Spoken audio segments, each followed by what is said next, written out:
at the moment is his speed. 5-second board is his speed on the hard tyre, which he starts on. So Van Gisbergen and Winterbottom on the front row. It's been a Ford lockout all weekend long. Jamie Wincup was fast in qualifying. He goes from the third Good row. Start from Great Van start. Gisbergen. Davison even better. Slots in behind the Kiwi on the run down to turn one. Tander away nicely in the Holden Racing Team Commodore. But it's Shane Van Gisbergen leads them through. Frosty squeezed out wide. Yeah, you saw Mark Winterbottom spun the wheels at the start line. The car stepped sideways on him, and he's lost a few spots there on the first two corners. Holdsworth had a really bad run out of 2 and got ushered out onto the grass. So he's dropped from 6th spot back to about, I would suggest, about 10th or 11th spot. Oh, round goes Jamie Wincup, spins in the middle of the... He's crushed it too hard. Taz Douglas on his side, and Russell Ingall in the Super Jeep car there.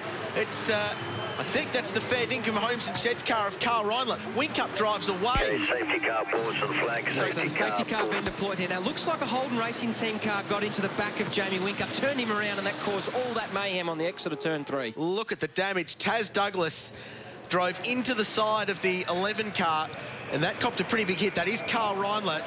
David Wall's car was forced off to the side of the road, so Reindler impacted by Taz Douglas in the Team I Select car. Here's another look from above at 3. And it was. It's number 22, James Courtney. Tried a bit of a, I don't know, Beto, do you reckon the move was on there, or tough one to call? That's a hard hit too. Massive damage after that. Concertina here. But for a hit like that, to put a 1,350 kilo V8 on its side, so centre of screen, there goes Taz. The Lucas Dumbrell Motorsport car copped a massive hit, and Reindler at the meat and the sandwich, and Jamie Wincup got the initial brunt of that when he was turned around, but was able to select first gear and drive away. And David Wall's the car that impacted the direct behind of Taz Douglas, and that's got a lot of damage on the front of that Wilson security car. That disappear off to the right of screen now. Red flag the race, so understandable. Taz is out of the car, he's okay, but a lot of damage, and this will take some time to clean up. Big cheer from the fans at the racetrack for Taz to climb out. That was a monster impact to tip the car on its side, just with the sheer force of David Wall driving into the side. It's one of those things, though, we've seen it before, where you just ride a wheel up and, it's only a second gear corner, so it's not high impact. No one's going to be hurt. The pride's hurt. Cars are a little damaged, but look, once they peel these things apart, it won't be anything too much. I wouldn't be surprised even if Jamie continues the race. They'll come around, they might chuck a bit of race tape, 100-mile-an-hour tape on the door if it's not shutting properly, but I reckon he'll carry on. These three cars on screen will definitely be out.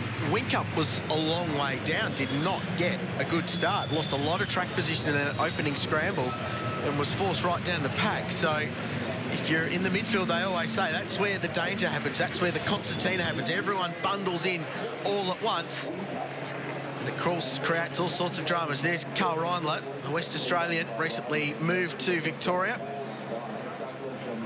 Now in the fourth car from Kelly Racing, but that's not the way he wanted to start his championship. While we clean up the mess at Albert Park, the field will reset. We'll get this race underway as soon as we can. Stick with us, the Qantas Formula 1 Australian Grand Prix.